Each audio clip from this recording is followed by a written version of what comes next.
예수님이 부활하신 이 기쁜 날, 이 부활의 기쁜 소식이 오늘 이 자리에 계신 여러분께도, 그리고 너무나 속상하게도 이렇게 여러 가지 이유로 또 아파서 오지 못하고 온라인으로 예배드리는 여러분께도 함께 하시길 간절히 소망합니다. 고난주간 부활주일에 어떤 말씀을 전해야 하나 이렇게 기도하면서 고민을 많이 했어요. 목사들에게 이 부활절은 매년 돌아오기 때문에 이 부활절 설교가 참 고민되고 어려운 것 같아요. 제가 그동안 부활절에 무슨 설교를 했는지 이렇게 유튜브에서 올라가 있는 것들을 좀 찾아보니까 마가복음, 누가복음, 그리고 요한복음에 있는 그 말씀들을 다 설교를 했더라고요. 그런데 다행히 지금 이렇게 강해하고 있는 마태복음에 대한 설교는 없었습니다. 오늘은 마태복음 28장의 말씀, 왜 예수님은 그들에게만 보이셨나? 라는 제목으로 하나님 말씀을 전하겠습니다. 부활주일 설교를 하는 게 이렇게 반복할 수 없어서 어렵기도 하지만요, 또 한 가지 어려움은 이 예수님의 부활에 대한 이 사복음서의 내용이 다 조금씩 다르다는 거예요. 오늘 우리가 읽은 이 마태복음은요, 천사가 돌 위에 앉아 있었는데, 또 마가복음을 보니까 흰옷 입은 청년이 무덤 안에 있어요. 누가복음을 보니까 무덤 안에 두 사람이 서 있고, 또 요한복음을 보니까 흰옷 입은 두 천사가 무덤 안에 있는데, 하나는 예수님의 시체를 두었던 머리 쪽에, 하나는 발 쪽에 이렇게 앉아 있었어요. 새벽에 이제 예수님을 찾아간 여인들도 다 다르고, 제자들의 반응도 조금씩 또 다 다르고, 예수님의 부활에 대한 묘사가 다 달라요. 예수님의 부활이라는 이 진리를 복음서의 기자들이 하나로 딱 똑같이 이렇게 전해주면 혼란스러운 일도 없고 참 믿기도 편할 텐데, 그러질 않아요. 그러다 보니까 천사가 하나였냐 둘이었냐 이런 것들을 따지면서 성경이 서로 모순되는 거 아니냐, 그러면서 예수님의 부활도 거짓이 아니냐라고 하는 그런 사람들이 있죠. 아쉽게도 어쨌든 이 예수님의 부활에 대한 기록이 다 조금씩 다르다는 거예요. 그런데요, 여러분, 이 예수님의 부활에 대한 이 복음서의 기록이 조금씩 다 다른 게 우리가 부활을 믿는데 방해가 될까요? 아니에요. 오히려 그 반대입니다. 만약에 모든 복음서가 예수님의 부활에 대해서 다 똑같이 묘사하고 있다면 오히려 그게 조작되었을 가능성이 더 커요. 당시 복음서의 저자들은요, 온갖 고생을 다 하면서 때로는 생명을 걸고 예수님의 부활을 전했어요. 그냥 누군가의 기록을 그냥 보고 이렇게 베낀 게 아니라 각자가 최선을 다해서 자료를 수집하고 보았던 것, 들었던 것을 기억하고 그래서 정리해서 자신의 기록으로 남긴 거죠. 그런데 한 사람이 아니라 이 작업을 네 사람이 다 최선을 다하고 한 거예요. 마태, 마가, 누가, 요한, 이 네 사람이 모두 각자 자기가 본 것, 들은 것, 조사한 것을 이렇게 모아서 생명을 걸고 기록하다 보니까 부활의 내용들도 조금씩 다 다른 거죠. 어떻게 보면 이 예수님의 부활에 대한 복음서의 다름은 예수 부활이란 사실이 조작된 것이 아니라는 증거가 되죠. 도리어 성령 하나님은 우리들에게 이 네 사람의 관점으로 예수 부활의 놀라운 사실을 바라보게 합니다. 하나님의 섭리이지요. 여러분, 그럼 우리는 어떻게 예수님의 부활을 믿나요?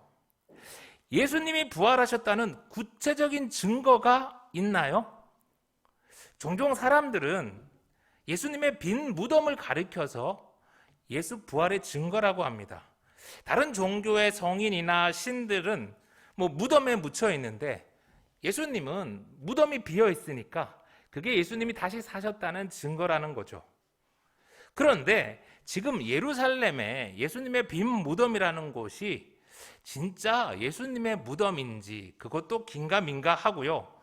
또 예수님의 무덤이 비어 있다는 것이 예수님이 부활하셨다는 것을 그걸 증거하지는 않는 것 같아요.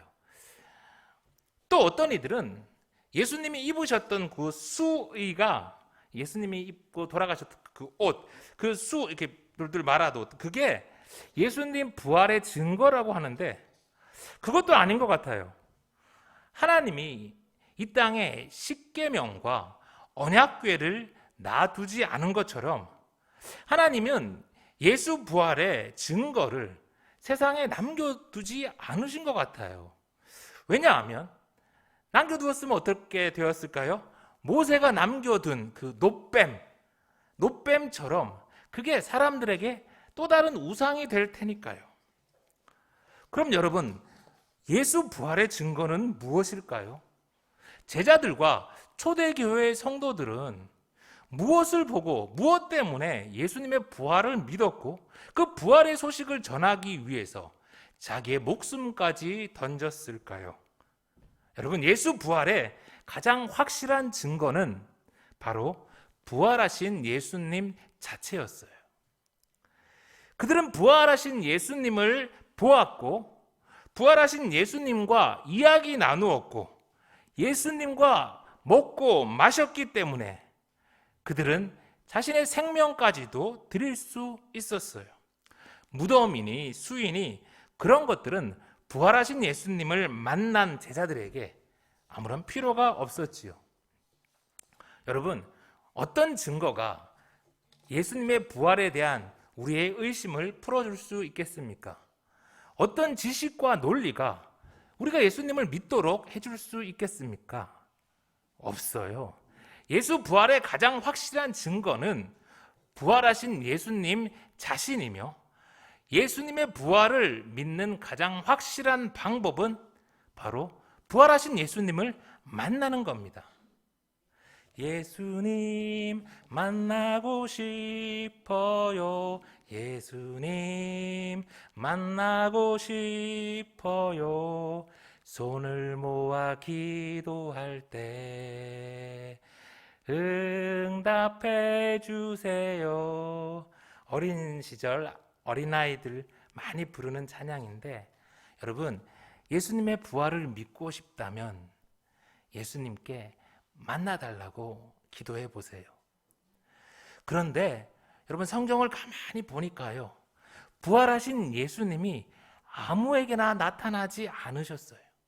부활하기 전에는 예수님이 모든 사람들에게 다 모습을 보이셨는데 부활하신 후에는 그러질 않아요. 고린도전서 15장 4절입니다. 장사 지낸 바 되셨다가 성경대로 사흘 만에 다시 살아나사 게바에게 보이시고 후에 12 제자에게와 그 후에 500여 형제에게 일시에 보이셨나니. 여러분, 부활하신 예수님은요, 하늘로 승천하시기 전까지 40일을 땅에 머무셨는데 베드로, 12 제자, 또 야고보와 사도 바울, 최소 500명 이상의 성도들에게 자신을 나타내십니다. 그런데 당시에 이 예루살렘과 이스라엘에는 500명보다 훨씬 더 많은 사람들이 있었거든요.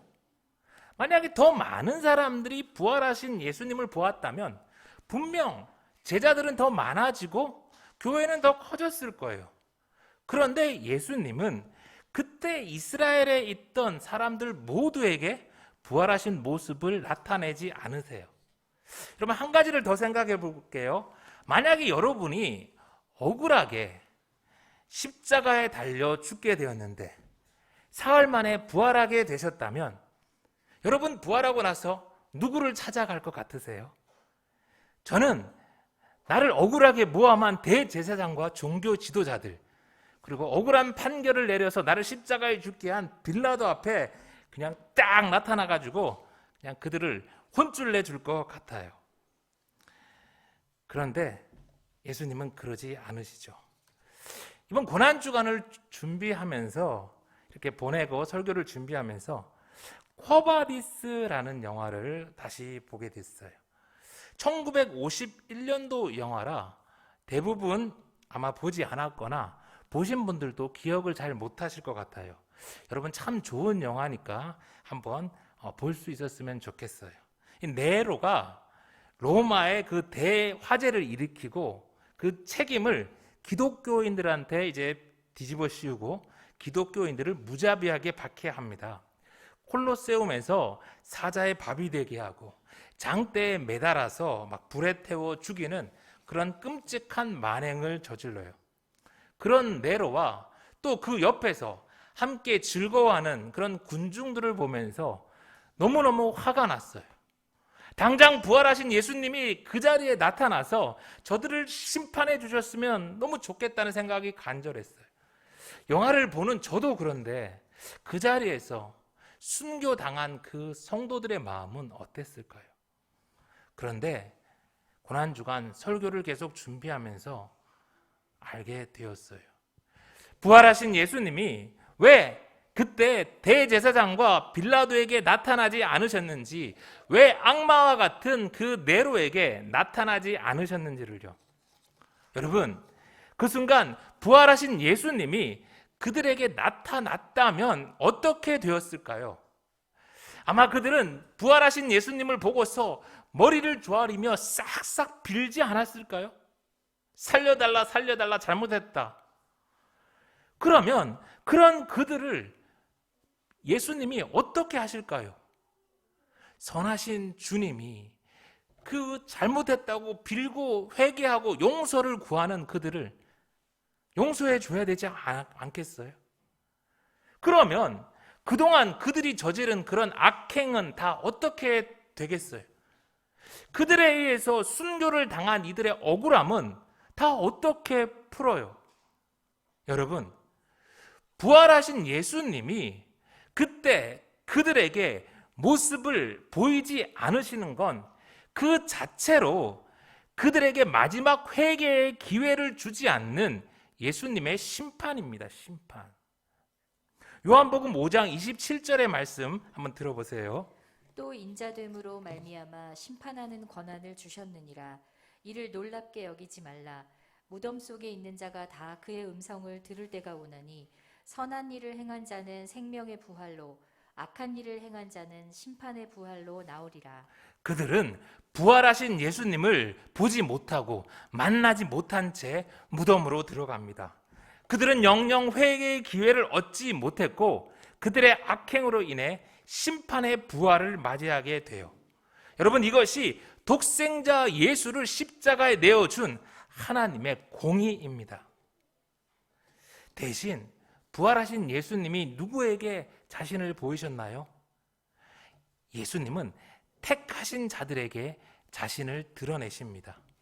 그 중에서도 오늘 마태가 예수님의 부활을 전하면서 우리에게 주목하면서 보라고 하는 그 한 사람이 있는데, 그 사람은 바로 예수님이 가장 먼저 부활한 몸을 보여주신 막달라 마리아예요. 수많은 사람들 중에 막달라 마리아가 예수 부활의 첫 증인이 되었어요. 그런데 여러분, 대제사장이나 종교 지도자들은 하나님이 심판하셔서 그들에게 보여주지 않았다 하더라도 예수님의 12 제자들이 있었잖아요. 당시 여자는 남자의 소유물로 취급될 정도로 사람 취급을 받지 못했고, 또 법정에서도 증인으로서 아무런 효력을 발할 수가 없는 그런 시대였어요. 그럼에도 불구하고 예수님은 막달라 마리아를 부활의 첫 증인으로 택하셨죠. 28장 1절 한번 봅니다. 안식일이 다 지나고 안식 후 첫날이 되려는 새벽에 막달라 마리아와 다른 마리아가 무덤을 보려고 갔더니, 예수님의 그 마지막 그 십자가 아래를 지켰던 거는 예수님의 제자들이 아니라 예수님을 따랐던 여인들이었어요. 제자들이 두려움에 다 예수님을 버리고 도망가 버릴 때, 예수님이 외로이 무덤에 안장되어 있었을 때 여인들이 예수님의 몸에 바를 향품을 샀어요. 밤을 지새우고 새벽이 되자 이 여인들 중에 막달라 마리아가 가장 먼저 예수님이 계신 무덤을 향하여 달려갔어요. 그녀는 뜬 눈으로 밤을 지새운 거죠. 막달라 마리아, 그녀는 누구보다 예수님을 사랑했어요. 그래서 예수님은 막달라 마리아에게 가장 먼저 나타나셨어요. 그런데 여러분, 막달라 마리아가 누구냐면요, 과거에 7 귀신 들렸던 여인이에요. 콩으로 메주를 쓴다 하는 말을 해도 그녀의 말은 믿기가 어려워요. 아마 누군가 부활에 대해서 조작해서 쓴다면 절대로 뽑아서는 안 되는 증인이 바로 막달라 마리아죠. 그러나 예수님은 막달라 마리아를 부활의 첫 증인으로 택하십니다.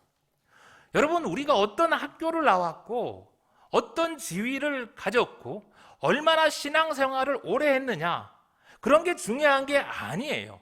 증인에게 중요한 것은 단 하나, 진실을 목격했느냐이죠. 누구보다 비참한 인생을 살았고 인생에 아무것도 자랑할 게 없었지만 막달라 마리아는 온 마음 다해 예수님을 사랑했어요. 그래서 부활하신 예수님을 만났고, 그래서 부활의 증인이 되었습니다. 여러분의 나이가, 여러분의 지위가 여러분의 가진 것이 아니라 예수님을 만나면 예수님의 증인이 되는 거예요. 예수생명교회 여러분 모두 예수님을 만나고 예수님의 증인이 되기를 간절히 소망합니다. 이제 막달라 마리아가 무덤에 도착했을 때 무슨 특별한 일이 일어났어요. 2절입니다.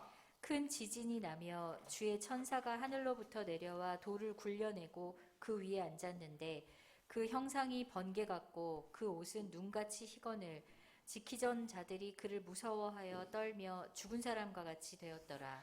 큰 지진과 함께 나타난 천사의 등장으로 인해 무덤을 지키던 군사들은 그만 무서움에 떨다 죽은 사람처럼 돼버렸어요.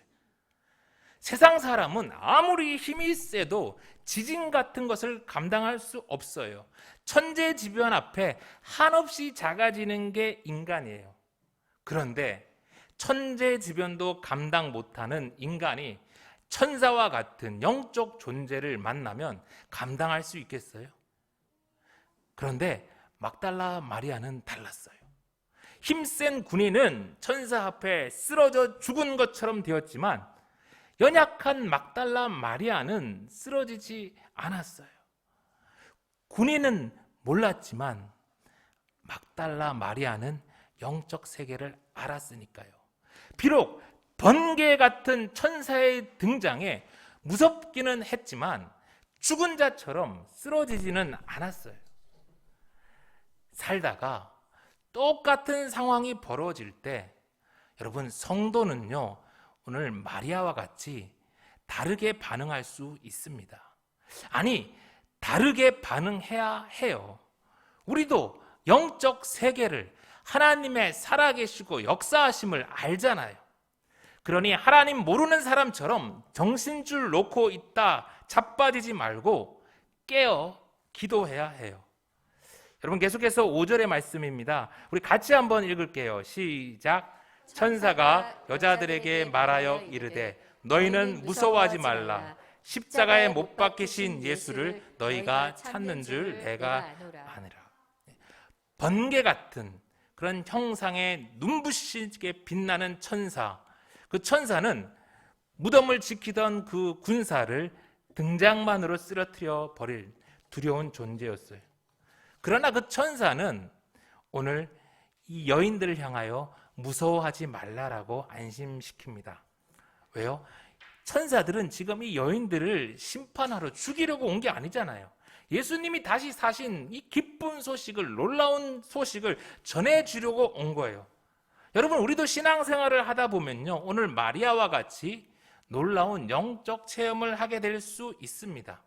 분명 하나님은 두려운 존재지만 하나님이 우리를 부르시거나 하나님이 다양한 방법으로 영적 우리에게 체험을 하게 하실 때, 자신을 드러내실 때 너무 무서워하지 않아도 돼요. 하나님이 우리를 부르시고 찾으시는 것은 우리를 죽이시려고 하는 게 아니라 우리에게 부활의 기쁜 소식을 나타내려 하실 때이니까요. 여러분, 하나님이 여러분을 부르시고 여러분에게 하나님의 자신을 이렇게 하나님을 드러내실 때, 신적 그 존재를 나타내실 때, 주님, 제가 여기 있습니다. 주님, 제가 듣겠습니다. 말씀하소서. 그러면 되는 거예요. 그리고 이제는 성령 하나님이 친히 오셨어요. 천사나 하나님이 직접 우리한테 태어나 이렇게 말씀하시면 우리가 잘 감당하지 못하니까 성령 하나님이 성경을 통해서 말씀하세요.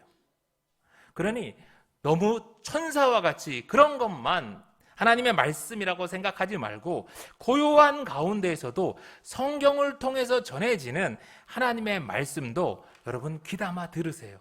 믿음은 들음에서 나요. 말씀을 들을 때 우리는 말씀이신 예수, 부활하신 예수님을 만날 수 있어요. 아멘. 계속해서 우리 6절의 말씀을 보겠습니다. 천사고 뭐라고 했냐면요, 그가 여기 계시지 않고 그가 말씀하시던 대로 살아나셨느니라. 와서 그가 누우셨던 곳을 보라. 한편으로는 무섭고 또 한편으로는 기쁜 마음으로 이 무덤에 들어가 보니까 정말 무덤이 텅 비어 있는 거예요. 그 무덤에 부활하신 예수님이 딱 하고 이 마리아와 이 여인들을 기다리고 있었으면 얼마나 좋았겠는데, 그런데 예수님은 거기에 계시지 않았어요. 무덤은 비어 있었어요. 천사는 분명히 예수님이 부활하셨다라고 말했는데 예수님이 보이질 않는 거예요. 그런데 오늘 마리아는 예수님이 부활하셨다는 이 천사의 말을 듣고 믿었어요. 여러분, 오늘 교회가요, 꼭 이 빈 무덤 같아요. 이제는 천사가 아니라 성령 하나님이 성경을 통해서 예수 부활의 소식을 들려줘요. 여러분, 도마처럼 보고 만지고 그래서 믿는 게 아니라 막달라 마리아처럼 빈 무덤에서 예수 부활을 믿는 자가 복되어요. 이제 천사의 말을 들은 막달라 마리아는 어떻게 했냐면요, 8절 보세요. 그 여자들이 무서움과 큰 기쁨으로 빨리 무덤을 떠나 제자들에게 알리려고 다름질할세. 다시 한번 말씀드리지만 지금 이 여인들은 부활한 예수님을 만났습니까? 아직 못 만났어요. 아직 예수님을 본 게 아니에요. 그런데 빈 무덤에서 예수님의 부활하셨던 소식을 듣고는 믿었어요. 그리고 하나님의 말씀을 따라서 예수 부활의 소식을 전하기 위해 달려갔어요. 그때 무슨 일이 일어납니까? 9절. 예수께서 그들을 만나 이르시되 평안하냐 하시거늘 여자들이 나아가 그 발을 붙잡고 경배하니. 부활의 소식을 믿고 전하기 위해 달려가는 그녀들 앞에 부활하신 예수님이 나타나셨어요. 여러분, 예수님 만나고 싶으십니까?